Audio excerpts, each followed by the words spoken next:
Muito bem, vamos então ao nosso estudo bíblico de hoje, não é? Estamos quase terminando primeira epístola de Paulo aos Coríntios, capítulo 15. Hoje vamos analisar versos 50 a 58. Na última quarta-feira, nós chegamos até o verso 49. Então, hoje vamos ler versos 50 a 58. Ok? 1 aos Coríntios 15, 50 a 58. Eu leio, você me acompanha aí silenciosamente, com atenção e interesse. E a minha sugestão é sempre que você mantenha a sua Bíblia aberta, para ir acompanhando aí a análise, a explicação da passagem. Diz o seguinte, 1 aos Coríntios 15, 50 a 58. Isto afirmo, irmãos, que a carne e o sangue não podem herdar o reino de Deus, nem a corrupção herdar a incorrupção. Eis que vos digo um mistério. Nem todos dormiremos, mas transformados seremos todos. No momento, no abrir e fechar de olhos, ao ressoar da última trombeta. A trombeta soará, os mortos ressuscitarão incorruptíveis e nós seremos transformados. Porque é necessário que este corpo corruptível se revista da incorruptibilidade e que o corpo mortal se revista da imortalidade. E quando este corpo corruptível se revestir de incorruptibilidade, e o que é mortal se revestir de imortalidade, então se cumprirá a palavra que está escrita: tragada foi a morte pela vitória. Onde está, ó morte, a tua vitória? Onde está, ó morte, o teu aguilhão? O aguilhão da morte é o pecado, e a força do pecado é a lei. Graças a Deus que nos dá a vitória por intermédio de nosso Senhor Jesus Cristo. Portanto, meus amados irmãos, sede firmes, inabaláveis e sempre abundantes na obra do Senhor, sabendo que no Senhor o vosso trabalho não é vão. Vamos orar mais uma vez, pedindo ao Senhor que nos dê a graça de compreendermos corretamente o sentido daquilo que nós acabamos de ler. Senhor, nós damos-te graças por nos permitires, mais uma vez, nos reunirmos em torno da tua palavra, nos debruçar sobre ela, a fim de extrairmos dela orientação sábia e segura para a nossa caminhada neste mundo. Ajuda-nos neste intento. Dá-nos a graça de compreendermos corretamente o sentido daquilo que acabamos de ler. Nós oramos em nome de Jesus. Amém. Muito bem, meus irmãos, nós estamos chegando hoje ao final do capítulo 15 da primeira epístola de Paulo aos Coríntios. E todos vocês que estão caminhando conosco pela epístola de Paulo pela primeira epístola de Paulo aos Coríntios, todos vocês já sabem que no capítulo 15, Paulo está combatendo um falso ensino que alguns crentes da igreja de Corinto estavam sustentando. Era um falso ensino que consistia na negação da ressurreição dos mortos. Vimos que não era toda a igreja, mas apenas um grupo estava negando a ressurreição dos mortos lá na igreja de Corinto. Já vimos que uma possibilidade é que este grupo fosse formado por cristãos procedentes da seita dos saduceus, que não acreditavam na ressurreição. Às vezes acontece, a pessoa se converte, mas ainda carrega por muito tempo um ranço das suas antigas crenças. Então, pode ser que esses cristãos procedentes lá da seita dos saduceus tinham dificuldades em aceitar a ressurreição dos mortos. Alguns estudiosos acham também que uma outra possibilidade é que a gente tem aqui nesse grupo não resquícios dos saduceus, mas resquícios do gnosticismo. Claro, um gnosticismo ainda incipiente, porque o gnosticismo só ganhou corpo mais tarde, mas o gnosticismo desde cedo entendia que a matéria, por causa da influência grega, que a matéria é má em si mesmo. Portanto, não faz sentido falar de ressurreição do corpo. Corpo é mau, corpo é uma prisão, ele precisa ser descartado, ele é descartável, não é? Então, pode ser que esses crentes fossem também de origem gnóstica. Nós não sabemos e isso não importa muito, não é?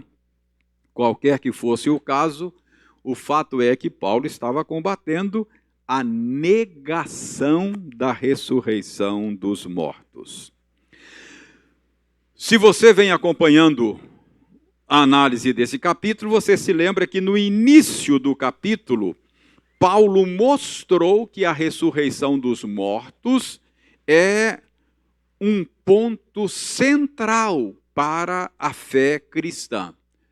Paulo deixou claro no início do capítulo 15 que negar a ressurreição dos mortos implicava negar a ressurreição de Cristo, e negar a ressurreição de Cristo traria seríssimas consequências para a fé cristã. Então, Paulo mostrou que esse tipo de negacionismo causaria um enorme prejuízo para a fé cristã. Você se lembra disso. Depois você vai se lembrar também que Paulo mostrou que a ressurreição de Cristo é um fato inquestionável, até porque um número muito grande de testemunhas viram Cristo no corpo ressuscitado.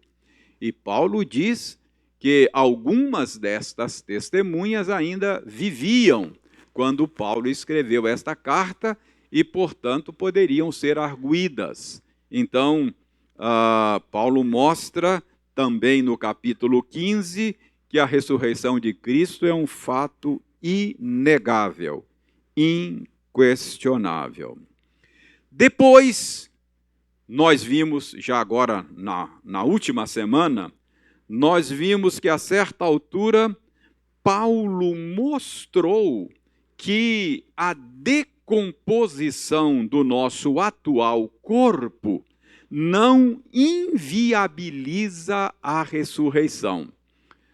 Parece que alguém poderia levantar, ou levantou de fato, o seguinte questionamento: olha, esse nosso corpo, ele vai virar pó, ele vai desfazer-se, ele vai se deteriorar.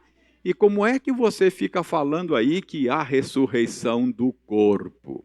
Então, nós vimos na semana passada que Paulo mostrou que esse desfazer-se do atual corpo não inviabiliza a ressurreição, não é um obstáculo à ressurreição, muito pelo contrário, é uma condição para a ressurreição. Ele usou metáforas da agricultura para mostrar que quando você lança uma semente na terra, a planta resultante daquela semente não virá à existência sem que aquela semente seja desfeita, sem que aquela semente seja decomposta. Então é necessário que aquilo que foi semeado se decomponha para que algo novo venha em seguida. Então Paulo mostrou que a decomposição, o desfazer-se desse corpo, não inviabiliza a ressurreição. Pelo contrário, é uma condição. Paulo deixou isso muito claro no verso 36. Se você tiver com a sua Bíblia aberta, você vai verificar lá Paulo dizendo: insensato, o que semeias não nasce se primeiro não morrer. É necessário que aquilo que foi semeado morra, se desfaça, se decomponha, para que algo novo venha em seguida. Então, Paulo deixou claro lá no verso 36 e na sua argumentação precedente, Paulo deixou claro que sem morte não pode haver ressurreição do corpo. É necessário que aquilo que foi semeado morra. É necessário que o corpo se desfaça. É necessário que ele se decomponha. Portanto, os que não morrerem até a vinda do Senhor, será que Paulo está dizendo isso? Os que não morrerem não terão um corpo da ressurreição? Porque Paulo vem dizendo que é necessário que a semente que foi semeada morra. É necessário que o corpo se desfaça. É necessário que o corpo se decomponha. Aí Paulo, então, permite o seguinte questionamento. Espera aí. Se é necessário que o corpo se desfaça, e se Jesus voltar hoje e o meu corpo ainda não se desfez? Eu ainda estou vivo e existindo nesse corpo. Então eu não vou ter o corpo da ressurreição, porque Paulo diz que é necessário que ele se desfaça. Entendeu a ideia? Então, esse é o questionamento, esta é a dúvida com a qual Paulo vai lidar no texto de hoje, ok? Então, esse é o assunto agora. Vamos ver o verso 50. Verso 50, ele diz: isto afirmo, irmãos, que a carne e o sangue não podem herdar o reino de Deus, nem a corrupção herdar a incorrupção. Então, aí no verso 50, Paulo deixa claro que o corpo atual, ele é inadequado para a vida que viveremos na eternidade. Ele deixa claro que carne e sangue, ou seja, esse corpo como nós o possuímos hoje, ele é inadequado para a nossa vida no novos céus e nova terra. Paulo mostra que há uma incompatibilidade entre o corpo que temos na atual existência com a existência nossa no futuro, naquele universo totalmente restaurado que a Bíblia chama de novos céus e nova terra. Então é isso que ele está dizendo no verso 50. Portanto, mesmo aqueles que estiverem vivos na vinda do Senhor precisarão de um corpo novo, porque esse corpo não pode herdar o reino de Deus. Carne e sangue não pode herdar o reino de Deus. O corruptível não pode ser levado para o incorruptível.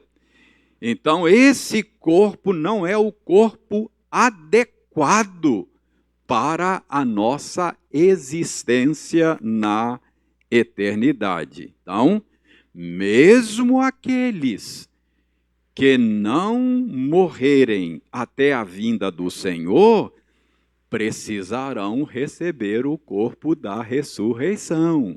Esse é o ponto de Paulo no verso 50. Mas a pergunta é, ok, Paulo, mas como é que vai ser isso? Ficou claro que aqueles que morrerem ressuscitarão. Mas, e aqueles que não morrerem?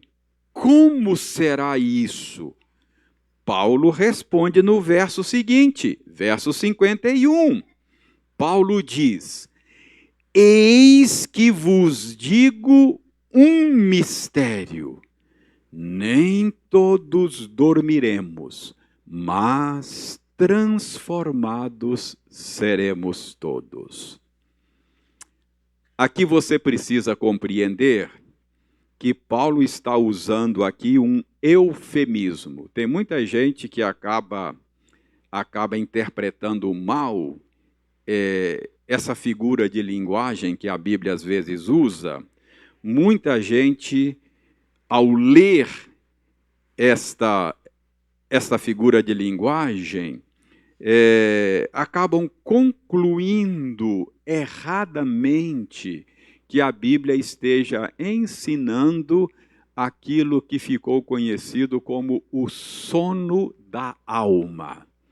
Quando Paulo diz aqui, nem todos dormiremos, nós não podemos entender Paulo literalmente. Ele está usando de eufemismo, que é uma figura de linguagem que consiste em atenuar o peso de uma afirmação, não é? Então, a gente não fala assim, ó, fulano descansou, não é assim? A gente quer atenuar a coisa, né? Então, fulano descansou. Nem todos dormiremos. Então, Paulo não está sendo literal. Ele está usando aqui uma figura de linguagem, mas ele não está ensinando o sono da alma. Eu estou alertando para isso porque muita gente acha que a condição daqueles que morreram é uma condição de inconsciência. Mas quando a gente olha para a Escritura, embora a Escritura não lance tanta luz sobre a condição daqueles que partiram, existem textos na Escritura que deixam muito claro que a condição deles é uma condição de consciência. Por exemplo, escrevendo aos Filipenses, o apóstolo Paulo disse o seguinte, ora, Filipenses 1:23, ora, de um e outro lado estou constrangido, tendo o desejo de partir e estar com Cristo, o que é incomparavelmente melhor. Quando Paulo diz que partir, isto é, morrer, significava estar com Cristo para o crente, e que essa seria uma condição muito melhor do que a sua condição atual, Paulo está sugerindo que aqueles que partiram estão com Cristo numa condição de consciência, não é? Parece que é isso. Mas há uma passagem do Apocalipse que não deixa nenhuma dúvida que a condição daqueles que morreram é uma condição de consciência. Eu me refiro a Apocalipse, capítulo 6, a partir do verso 9. Dê uma olhada no Apocalipse, capítulo 6, a partir do verso 9. Diz o seguinte: quando ele abriu o quinto selo, vi debaixo do altar as almas daqueles que tinham sido mortos por causa da palavra de Deus e por causa do testemunho que sustentavam. Clamaram em grande voz, dizendo: até quando, ó soberano Senhor, santo e verdadeiro, não julgas nem vingas o nosso sangue dos que habitam na terra? Então, notem bem, João está dizendo que viu as almas. Então, viram espíritos desincorporados, fora do corpo. E eles estavam diante do trono, as almas daqueles que foram mortos pela perseguição que o Império Romano estava realizando contra os cristãos no final do primeiro século, imperador Domiciano. Então, João diz que viu as almas diante do trono de Deus, clamando por vingança. Até quando, Senhor, não julgas, não vingas o nosso sangue? Então, está claro que aqueles que haviam morrido na perseguição de Domiciano estavam diante do trono de Deus num estado de consciência. Fecha parêntese, tá bom? Eu só me lembrei aqui de alertar vocês para não entenderem mal o dormiremos de Paulo aí nesse capítulo 51, tá bom? Então, quando Paulo diz, nem todos dormiremos, ele está dizendo, nem todos vamos morrer. Quando Cristo vier, haverá pessoas que ainda não morreram. Nem todos vamos morrer, mas todos teremos o corpo da ressurreição. Transformados seremos todos. Não haverá prejuízo para aqueles que estiverem vivos, não é? Quanto a esta questão. Mas deixe-me abrir um outro parêntese aqui, eu acho que é necessário abrir esse parêntese aqui também. É que no verso 51, Paulo diz, eis que vos digo um mistério. Então, Paulo está trazendo aqui aos seus leitores a revelação de um mistério. Eis que vos digo um mistério. Foi um mistério que foi revelado a Paulo. Acho que a gente precisa conversar um pouco sobre revelação de mistério, porque esse modo da Bíblia falar também, essa passagem e outras passagens, são normalmente usadas para uma prática muito comum hoje em dia em alguns setores da cristandade, do evangelicalismo, sobretudo, não é? De líderes que pretendem, com base nessas passagens, dizer que estão recebendo da parte de Deus revelação de mistérios a respeito de particularidades da vida das pessoas. Então, alguns líderes hoje, por causa dessas passagens, acham que a Bíblia nos autoriza alguém a dizer, olha, eu estou tendo uma revelação aqui, que tem alguém nessa noite presente, enfrentando dificuldades financeiras. É possível, né? Então, a, a, a essa prática hoje. E se você pedir uma base bíblica, é provável que a base bíblica sejam essas passagens que falam de revelação de mistério. Agora, a pergunta que a gente precisa fazer é o seguinte: será que Paulo está falando aqui de revelação de mistério nesse sentido?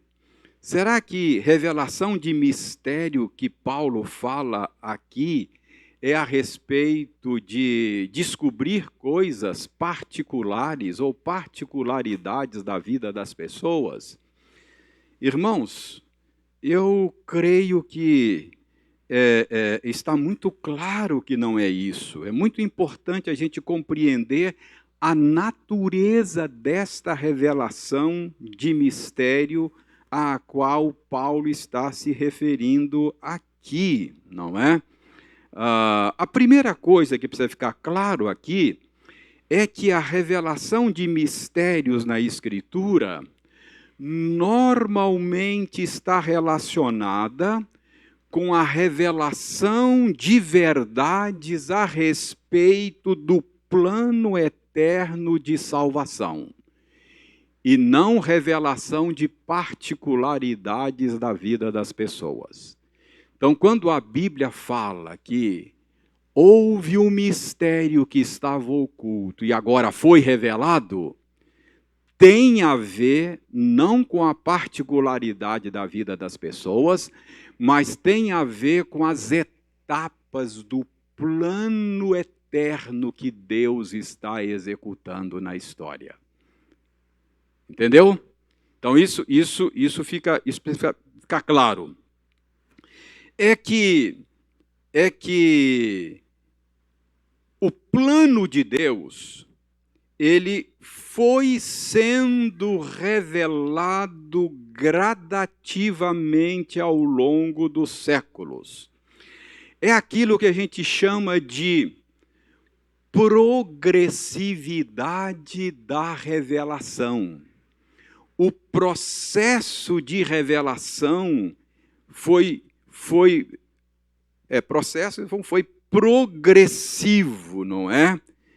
Então, quando a Bíblia fala que havia um mistério e ele foi revelado, a Bíblia está falando de verdades a respeito do plano eterno de salvação. Outra coisa que precisa ficar claro, que esta revelação de mistérios da Escritura é normalmente associada ao ministério dos profetas no Antigo Testamento e dos apóstolos no Novo Testamento. Deixe-me tentar mostrar isso mais claramente para vocês. Vejam como Pedro, na sua primeira epístola, fala dessas coisas. É claro, Pedro não vai usar aí nessa passagem, capítulo 1 de 1 de Pedro. Pedro não vai usar nessa passagem o termo revelação de mistério. Mas é dessas verdades que ele está falando. 1 de Pedro, capítulo 1, eu vou ler a partir do verso 10. Diz o seguinte, foi a respeito desta salvação que os profetas indagaram e inquiriram, os quais profetizaram acerca da graça a vós outros destinada. Olha, Pedro está escrevendo para os seus leitores no Novo Testamento, dizendo que os profetas do Antigo Testamento indagaram, inquiriram, profetizaram a respeito da salvação destinada a nós. Em outras palavras, qual foi o assunto? A respeito de que os profetas do Antigo Testamento trataram? O Evangelho de Jesus Cristo. Verso 11. O que os profetas estavam fazendo? Investigando atentamente, qual a ocasião ou quais as circunstâncias oportunas indicadas pelo Espírito de Cristo que neles estava, ao dar de antemão, isso é, antecipadamente, de antemão, eles deram testemunho sobre os sofrimentos referentes a Cristo e sobre as glórias que o seguiriam. Preste bem atenção. Sobre o que é que os profetas estavam tratando no Antigo Testamento? Sobre as circunstâncias oportunas, indicadas de antemão, antecipadamente. Eles falaram do Evangelho, do plano de salvação. Por exemplo, que circunstâncias eram estas? Cerca de 600, 700 anos antes de Jesus nascer, um profeta falou assim: e tu, Belém Efrata, Miqueias falou, pequena demais para figurar dentre as milhares de Judá. De ti me sairá aquele que há de reinar em Israel. Olha, um mistério que ninguém sabia ainda está sendo revelado pelo profeta. A respeito de quê? De particularidades da vida das pessoas? Não, a respeito do plano de salvação, indicando o lugar que o Salvador nasceria. De antemão eles estavam... Olha o verso que o Pedro diz aí. Pedro diz que eles falaram de antemão, deram testemunho sobre os sofrimentos referentes a Cristo. 700 anos antes, Isaías 53, falou assim: ele foi traspassado pelas nossas iniquidades, ele foi moído pelas nossas transgressões, o castigo que nos traz a paz estava sobre ele. Olha, os profetas estavam dando testemunho de antemão dos sofrimentos do Messias. Então, você percebe que há uma progressão. Deus foi revelando aos poucos. Havia etapas e coisas que estavam ocultas. E no tempo dele, ele foi revelando aos profetas e apóstolos.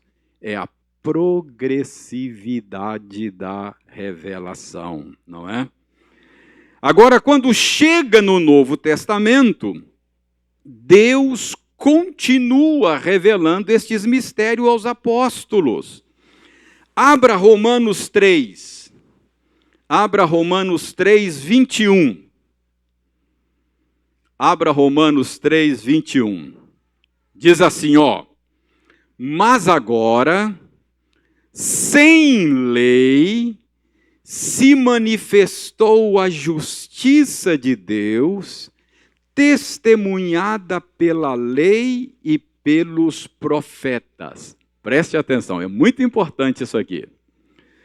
De que Paulo vinha falando antes? Paulo vinha mostrando que não tem nenhum justo sequer. Todos pecaram e carecem da justiça de Deus, da glória de Deus. Não há um justo sequer. Portanto, todos são condenáveis. Aí, quando chega no verso 21, Paulo diz: mas agora manifestou a justiça de Deus. Mas agora nós ficamos sabendo, manifestou, presta atenção, manifestou. A ideia era alguma coisa que estava oculta, mas agora foi revelada, foi manifestada. A justiça de Deus, ou seja, agora manifestou, agora Deus revelou para nós de maneira clara o modo pelo qual Ele vai salvar gente injusta como nós. Gente que não tem justiça. Agora manifestou. Então, isso estava oculto. Mas preste atenção. agora manifestou a justiça de Deus, ao mesmo tempo que fala que essa justiça estava oculta e foi manifestada agora, diz que ela foi testemunhada pela lei e pelos profetas. Como entender isso? Se ela estava oculta, como é que ela foi testemunhada pela lei e pelos profetas, o Antigo Testamento? Olha o que Paulo está dizendo. Entenda aqui o raciocínio. Paulo está dizendo, olha, agora houve um mistério. O jeito de Deus salvar pecadores que a gente não sabia, agora se manifestou. Agora nós sabemos. É por meio de Jesus Cristo. Esse jeito que Deus salva foi testemunhado pela lei e pelos profetas. Antigo Testamento. O que Paulo está dizendo?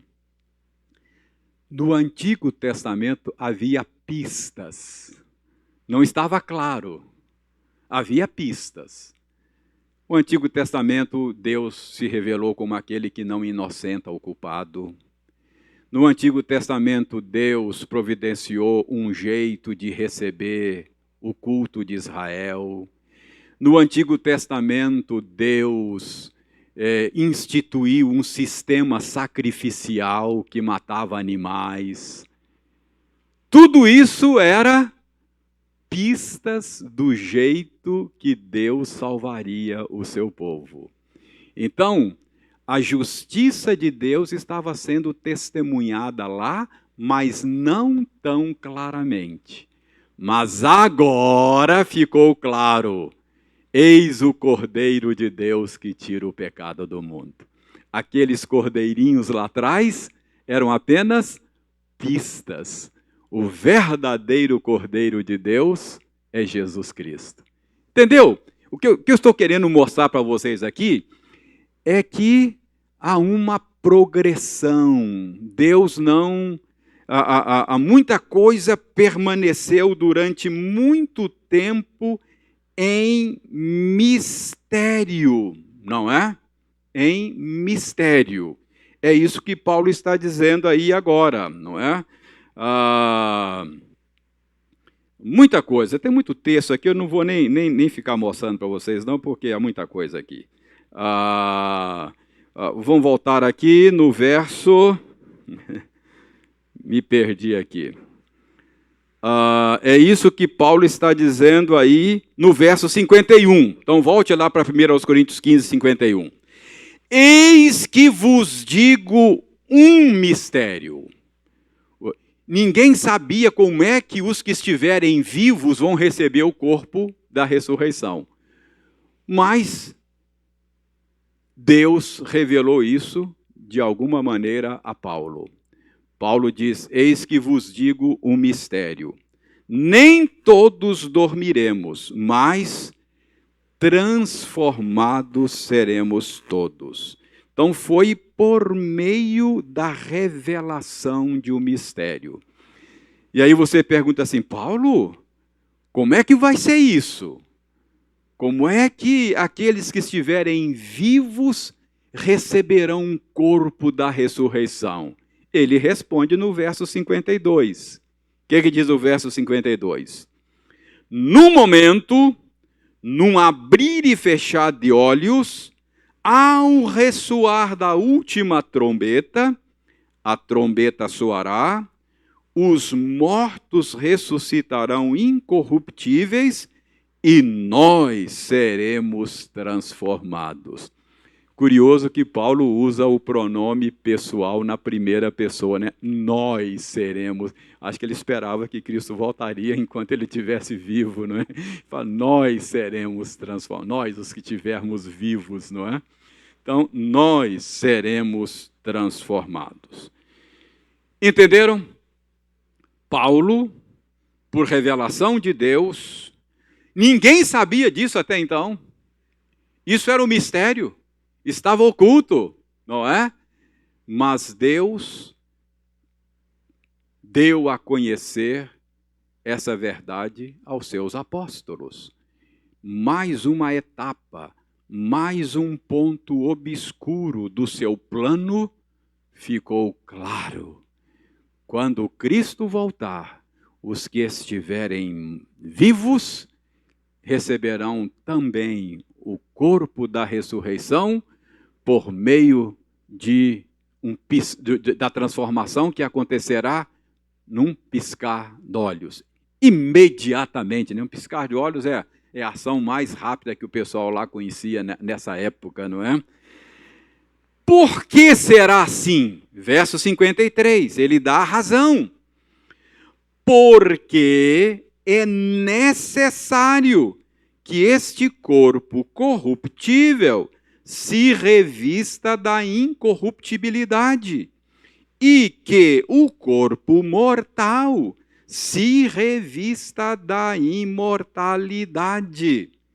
Então, é necessário que aqueles que estiverem vivos na vinda do Senhor também recebam um corpo adequado, adaptado à nova realidade na qual nós viveremos.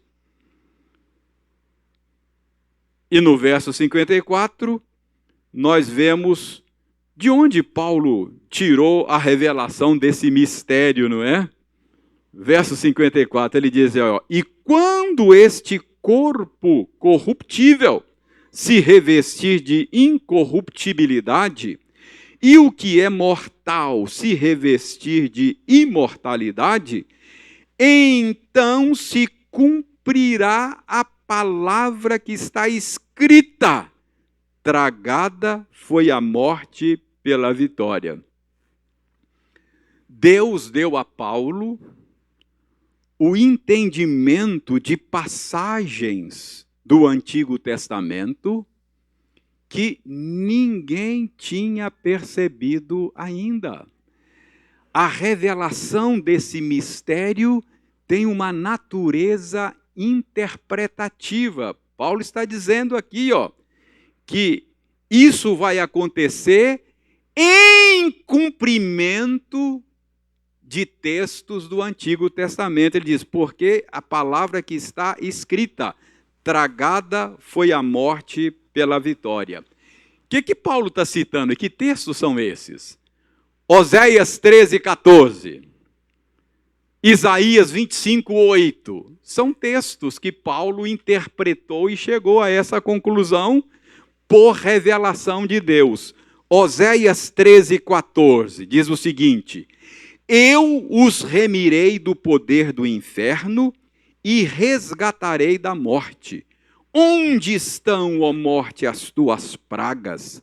Onde está, ó inferno, a tua destruição? Meus olhos não veem em mim arrependimento algum. Isaías 25:8. Tragará a morte para sempre, e assim enxugará o Senhor Deus as lágrimas de todos os rostos, e tirará de toda a terra o opróbrio do seu povo, porque o Senhor falou. Então, Paulo, que era um intérprete inspirado, analisando essas passagens do Antigo Testamento, de alguma maneira, Deus revelou a ele que os que estiverem vivos receberão um corpo da ressurreição por meio de uma transformação num piscar de olhos. Então, Paulo era um intérprete inspirado, não é? Ele viu sentido nessas passagens que ninguém veria a menos que o Espírito Santo lhes revelasse. Então, esta é a revelação do mistério. E os versos 56 e 57 deixam claro que tudo isso é a consequência, ou são benefícios resultantes da obra salvadora de Jesus. Olha só, verso 56. O aguilhão da morte é o pecado, e a força do pecado é a lei. Onde está, ó morte, a tua vitória? Ou seja, por que a morte não pode mais causar mal àqueles que estão em Cristo Jesus. Por quê? O aguilhão da morte é o pecado. O que é um aguilhão? Hein? Um ferrão, alguma coisa pontiaguda. Pense aí numa lança, alguma coisa assim, não é? Então, o que dava à morte condições de nos ferir era o pecado, não é? Por ser pecador, a morte era minha inimiga. O salário do pecado é a morte. Ela era punição por causa do meu pecado. Uma vez que o meu pecado foi quitado, foi tirado, a morte deixou de ter nas suas mãos o aguilhão para me ferir. A morte deixou de ser minha inimiga, não é? E qual é a força? Qual é a força do pecado? É a lei, não é? Há uma lei que diz: a alma que pecar, esta morrerá. Sem lei não há crime, não é, Jetro? Se você não tem lei, não dá para enquadrar o sujeito. Mas tinha uma lei, nós estávamos enquadrados nela. Jesus cumpriu essa lei, morreu no nosso lugar.